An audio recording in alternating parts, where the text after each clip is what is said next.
大家部電話係咪最近都成日收到啲告別信息？今日好開心可以揾到 Dr. Charles 一齊傾下呢個咁深但係又避唔到嘅話題——移民與留下嘅對話。Charles， 其實呢幾年我哋身邊好多人都經歷緊一種好似撕裂咁嘅感覺，唔理係走嗰個定係留低嗰個，心入邊好似都有一種講唔出嘅重量。想聽下你點睇呢種集體嘅離愁別緒。Cathy， 聽你咁講，我心入邊都有一陣悸動。係啊，呢種重量真係好真實。根據 BBC 舊年嘅報導，自從 BNO 簽證開放以嚟，已經有超過15萬港人申請移居英國。呢個數字唔單止係統計，更加係無數個家庭嘅分離。我覺得呢種感覺喺心理學上可以稱為模糊性失去 （ambiguous loss）， 即係話個人仲喺度，但係佢喺你日常生活入邊消失咗。作為留低或者離去嘅人，我哋好容易會陷入一種邊個先係啱，或者邊個先係最辛苦嘅爭拗入面。其實無論係移居去一個全然陌生嘅地方，定係留喺一個變得陌生嘅故居，兩者都需要好大嘅勇氣。我成日覺得咧，移民唔係一段旅程嘅終結，而係兩邊人一齊重新定義屋企嘅開始。我哋要明白，物理上嘅距離未必一定代表心理上嘅斷裂，但係呢份痛楚係需要被看見、被溫柔對待嘅。真係呢份勇氣呢，其實係源於對生活嘅一種熱愛，即使大家選擇嘅路向唔同。係啊，你講得好啱，嗰種模糊性失去真係好貼切。好多時留低嘅人會覺得自己被遺棄，而走咗嘅人又會有一種幸存者內疚 （survivor's guilt）， 覺得自己好似掉低咗屋企人或者朋友咁。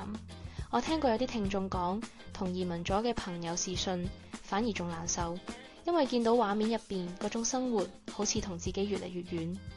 Charles， 你覺得我哋應該點樣去處理呢種因為距離而產生嘅隔閡感？Cathy， 你觀察得好細微，呢種隔閡感係好自然嘅，因為大家嘅生活脈搏唔再同步。根據明報之前關於留守長者同埋家庭結構改變嘅專題報導呢，指出咗好多留低嘅家長或者朋友，其實係處於一種情感真空嘅狀態。要處理呢種感覺，我覺得首要係坦誠嘅。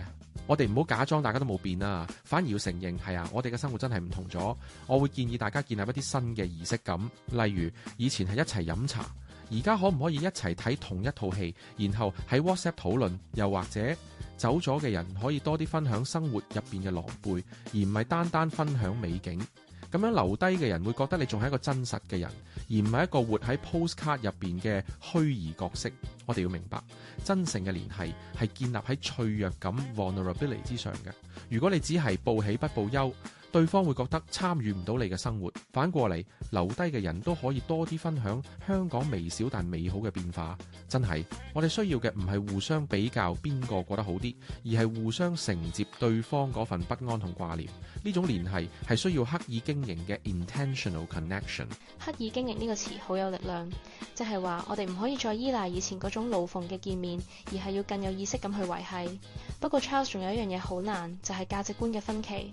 有時走咗嘅人同留低嘅人對呢片土地嘅睇法會慢慢變得好唔同，甚至會產生矛盾，覺得對方唔明自己。當呢種分歧出現嘅時候，我哋點樣可以維持嗰份同理心，而唔係變成互相指責？係啊，呢個係一個好大嘅挑戰。當大家嘅生存環境改變咗，認知框架自然會唔同。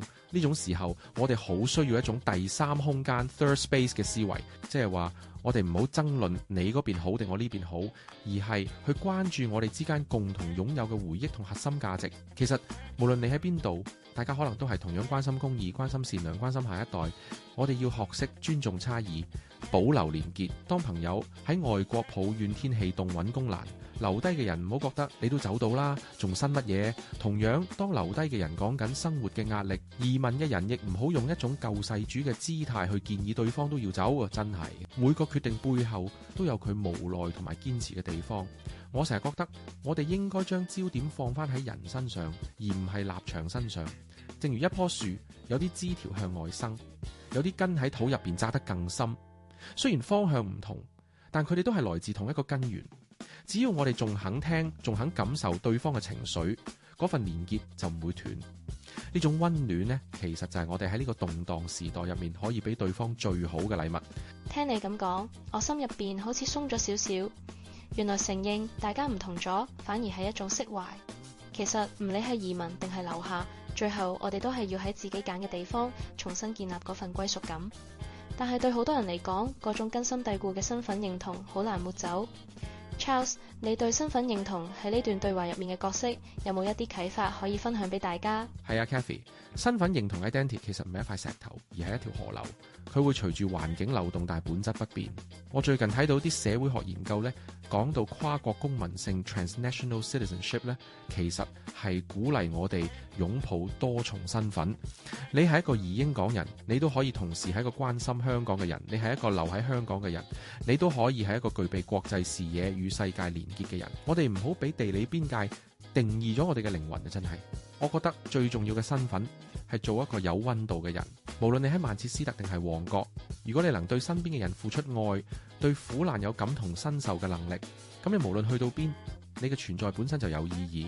我成日同學生講，屋企唔係一個坐標 coordinate，而係一種關係嘅總和。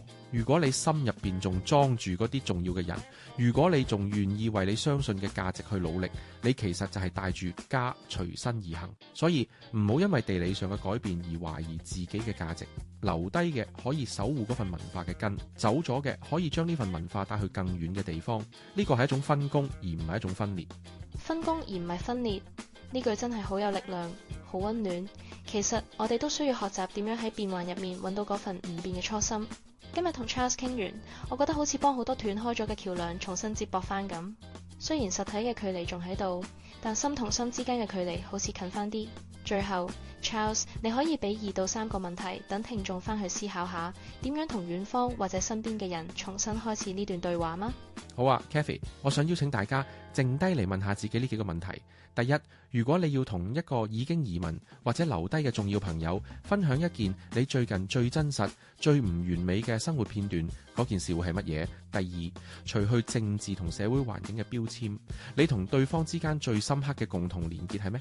係一套戲、一首歌，定係一頓飯？第三，如果家係一種感覺，你今日可以做啲乜嘢令對方感受到呢份家嘅溫暖？希望呢幾個問題可以幫到大家。多謝 Kathy 今日邀請我分享，真係好難得有咁溫柔嘅空間。大家加油！下集茶找智慧，再見。